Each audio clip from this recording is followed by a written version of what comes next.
Hai, ini mirip ya sama kacamatanya ya.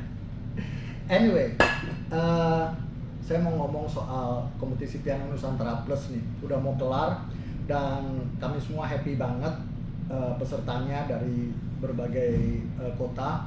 Bukan hanya dari segi kuantitas tapi juga dari segi kualitas ya. Ternyata kita punya banyak sekali talent yang sangat potensial di Indonesia. Nah, ada beberapa hal nih yang mesti saya eh, omongin. Beberapa pertanyaan sebetulnya. Pertama tentang tempo dan segala macam.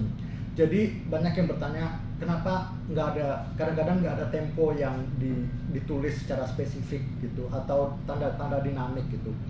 Nah, sebetulnya bukan hanya saya tapi banyak dari para komponis yang nggak nulis tempo.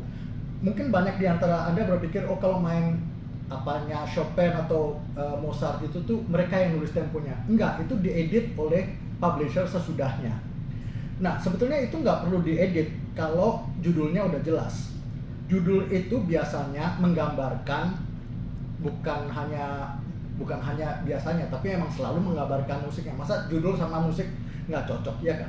Nah, judul itu biasanya menentukan temponya, dinamiknya, terus bagaimana style dari musik tersebut. Kalau judulnya ada tentang melankoli, ya pasti musiknya bukan hal yang gembira dong. Tapi kemudian ada karya saya yang berjudul Melancholic Excitement. Nah, itu adalah satu tantangan saya untuk para interpreter, para musikus, gimana sih excitement tapi melankolik. Harus ada excitementnya, harus ada melankolinya. Terus kalau misalnya ada karya namanya A Visit to Uncle Alberti. A Visit to Uncle Alberti kan harusnya sih happy ya, karena kalau kita ngunjungin keluarga ya biasanya happy gitu. Jadi itu, jadi kita mesti jeli dengan judul dari karya tersebut. Kalau udah kita ngerti judulnya, sebenarnya kita udah nggak perlu lagi bilang temponya seberapa, karena tempo dari tiap orang tuh berbeda-beda. Nggak bisa kita nulis temponya harus misalnya 120.